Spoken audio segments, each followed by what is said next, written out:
meus cumprimentos. Hoje nós vamos falar sobre as nomeações para os tribunais superiores do STF. Né? O sistema judiciário brasileiro é um pouco complexo para os leigos. O ingresso na magistratura se dá mediante o concurso de provas e títulos, nos quais podem participar bacharéis em direitos que atendam às condições específicas para o cargo. Nos tribunais de justiça, TRTs, TRFs, a composição se dá por magistrados de carreira promovidos alternadamente por merecimento e antiguidade. E um quinto dos tribunais são compostos por membros da advocacia e do Ministério Público. E no STF? E no STJ? Como é que se dá?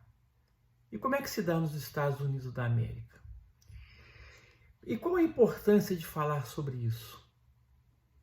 Eu vou falar, mas antes de prosseguir, eu peço que se inscrevam no canal, deem likes, comentem e compartilhem. A escolha dos ministros do STF segue um modelo adotado pelos Estados Unidos da América, mas com um nível de exigibilidade e restrições maiores. Daí porque a importância de se discutir, ainda que de passagem, de uma forma bem simples, superficial até, o modelo daquele país. Nos Estados Unidos da América, os juízes estaduais são nomeados pelos governadores, né, do respectivo estado, né, entre os advogados, entre as pessoas que têm formação jurídica. Observar, claro, qual a legislação do estado. Em 15, isso não é uma regra geral lá, em 15 dos 50 estados, os juízes estaduais, só os estaduais, né, são eleitos. Então existe uma eleição para a escolha do juiz. Na Califórnia, o governador indica o nome e ele deve ser sufragado pelos eleitores. Caso os eleitores rejeitem esse nome, o governador vai escolher outro nome, vai indicar outro nome, e isso é que vai até que o nome seja aceito, e então essa pessoa será nomeada para o cargo de juiz. Quanto aos juízes federais, eles são nomeados pelo presidente da República. Todos. Entendeu? Entre os advogados, militantes ou não. Quanto à Corte Suprema, o presidente da República faz a indicação de um nome que será submetido ao Senado, que poderá rejeitá-lo ou não. Aprovado esse nome, ele será nomeado pelo presidente da República e será empossado. Lá ainda tem uma situação interessante. Havendo vaga na presidência da Corte Superior, o presidente da República indica o nome de um advogado ou de um operador de alguém com formação jurídica que pode nem ser membro da corte para o cargo de presidente, que é vitalício, porque lá a vitaliciedade é de fato. Ou seja, o sujeito só deixa o cargo por aposentadoria ou quando morrer, tem a idade que for. Aí ele nomeia, ele vai ser presidente o resto da vida. Claro, aprovado pelo Senado, como eu já disse, né? E aqui no Brasil, o que acontece no Brasil? O Brasil, o Supremo Tribunal Federal, está aqui a Constituição, está aqui no artigo 101 da Constituição, que o Supremo Tribunal Federal compõe-se de 11 ministros escolhidos entre cidadãos com mais de 35 anos. Vocês vão encontrar nas edições falando mais de 35 anos e menos de 65 anos, mas a questão não é a idade de 65 anos, a questão é que ele tem que permanecer 5 anos, pelo menos, no cargo. Então, como a compulsória atingia os servidores públicos de maneira geral e os membros do judiciário aos 70 anos, então ele não podia ter mais de 65. Hoje ele pode ser nomeado até 70 anos de idade, porque a compulsória atinge aos 75. né? Bom, então, vamos lá, os requisitos. 35 anos, né? Notável saber jurídico, reputação ilibada. Curiosamente, não se exige que ele seja bacharel em direito, né? Há uma associação que a notável saber jurídico é exclusivo do bacharel, mas já houve casos aqui de nomeação até de médico, um caso de nomeação até de médico na República Velha, permaneceu 10 meses, depois o Senado rejeitou o nome, ele teve que retornar. Mas fato é que ocorreu nomeação de um médico para o Supremo. Então nós temos tem que ser notável saber jurídico e reputação ilibada. Não basta que ele seja uma pessoa ilibada, ele tem que ter reputação ilibada, né? Então, dentro desses parâmetros, o presidente da República escolhe, né? Está aqui no parágrafo único, né? Os ministros do Supremo Tribunal Federal serão nomeados pelo presidente da República, né? Depois de aprovada a escolha por maioria absoluta do Senado Federal. Então aí ele vai para o Senado Federal, será submetido a uma sabatina lá. Os senadores então vão aprovar ou não o nome. Ele terá que ser aprovado por maioria absoluta. Maioria absoluta, para quem não sabe, é metade mais um dos membros do Senado, que é diferente de maioria simples, que é metade mais um dos presentes. Então, lá é maioria absoluta. Então, ele terá que ser aprovado, não é? É para isso. Então, vamos lá. Ter mais de 35 anos, notável saber jurídico, reputação ilibada, né? E serão aprovados por maioria absoluta do Senado, não maioria simples. E depois disso serão nomeados pelo presidente da República empossado. Aí vamos explicar bem isso aqui. O que acontece? O presidente da República faz a indicação como chefe do executivo, né? A Constituição assim o entende por ter sido ele eleito para essa função, então ele tem o sufrágio popular, né? Tem legitimidade. Para isso a Constituição torna isso jurídico, dá o revestimento jurídico necessário. E o Senado Federal, que é a representação dos estados na União, né? Quer dizer, essa composição da União, ele vai aprovar ou não aquele nome. Então, quer dizer, há uma composição ali da vontade do Executivo Federal e também de todos os estados representados pelo Senado Federal. Bom, e a composição do STJ, como é que se dá?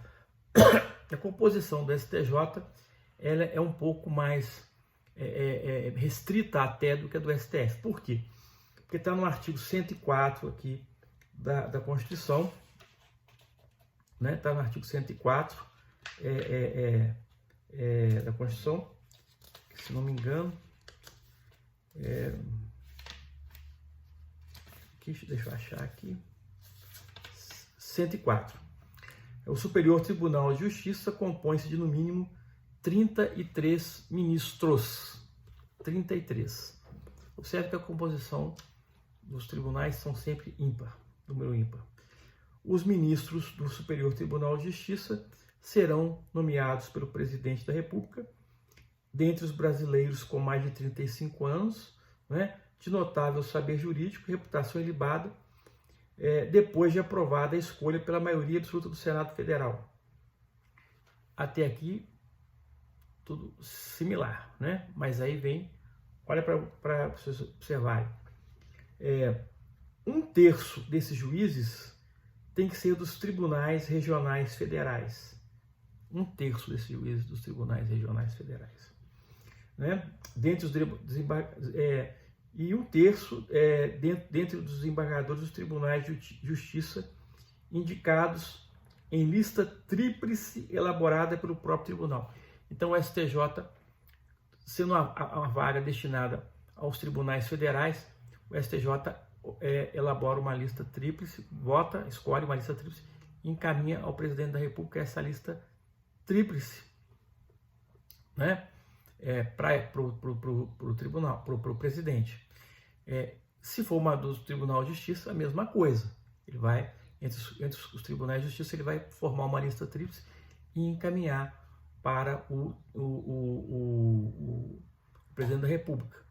O presidente da República, então, escolherá um nome dessa lista tríplice e vai indicar ao Senado Federal, que vai fazer a mesma coisa, sabatinar e aprovar por maioria absoluta, entendeu? Então isso aqui não é um tanto quanto interessante de se verificar, né? Que ele é até mais restrito, quer dizer, quanto mais técnico o tribunal, maior a exigibilidade do ponto de vista técnico, maior a restrição no âmbito de escolha, não é? Quanto menos político, e eu falo político aqui no melhor sentido da palavra, né? No sentido de configuração da justiça a nível nacional, da proteção da Constituição, maior, né, a preponderância dos outros poderes na formação do quadro, justamente para que esse escolhido esteja coadunado com a visão constitucional, da hermenêutica constitucional em voga. Em ambos os casos, então, o presidente faz uma análise política da nomeação dentro dos limites dos requisitos que a Constituição impõe. O Senado Federal também faz a sua função, mas sob a ótica da composição dos Estados membros da União que ele representa. No caso do STJ, né, como eu já expliquei, tem essa lista tríplice, né, mas tem também um órgão que não é propriamente o judiciário, mas é um órgão importante auxiliar da Justiça, que é o Ministério Público, que é outro órgão, e no caso aqui específico que nós estamos falando do Ministério Público Federal, o Procurador-Geral, né, da República, que é o chefe do do Ministério Público da União, ela será precedida da autorização da maioria absoluta do Senado Federal para o mandato de 2 anos, permitida a recondução. Né? Isso está no artigo 128, parágrafo 1º da Constituição. Está aqui, no parágrafo 128. Então, o que acontece? O presidente da República também aqui indica um nome entre os membros do Ministério Público, com aqueles mesmos requisitos que estão previstos aqui no artigo 128, dentro dos membros da instituição. O Senado Federal vai proceder da mesma forma, não é isso? Ele vai então, por maioria absoluta, aprovar aquele nome, ou vai rejeitar, ou vai aprovar, e então ele será nomeado pelo presidente da República por um mandato de 2 anos, permitida a recondução. Muito bem. E a lista tríplice? Aqui não tem previsão de lista tríplice. Há a liberdade do presidente da República, do Senado Federal escolher. Não há necessidade de uma vamos dizer assim, de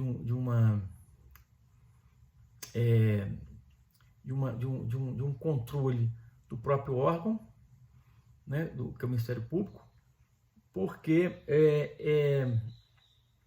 esse controle já é efetuado tanto pela presidência quanto pelo Senado. E como ele é escolhido entre os membros do Ministério Público, obrigatoriamente entre os membros do Ministério Público, então, nesse caso,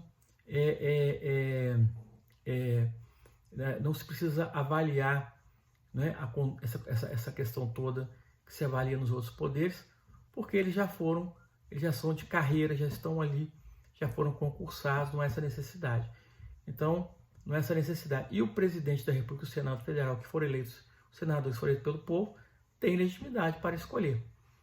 E eu esqueci de falar, vou falar ainda, mas voltando ao assunto, que no STJ, um outro terço da composição, dos 33, o último terço é composto, não o último por ser o último, mas pela ordem que a própria Constituição coloca, é composta por membros oriundos do Ministério Público, Federal e Estadual alternadamente, e da Advocacia, que fará a mesma coisa. O tribunal vai fazer uma lista tríplice, encaminhar, e o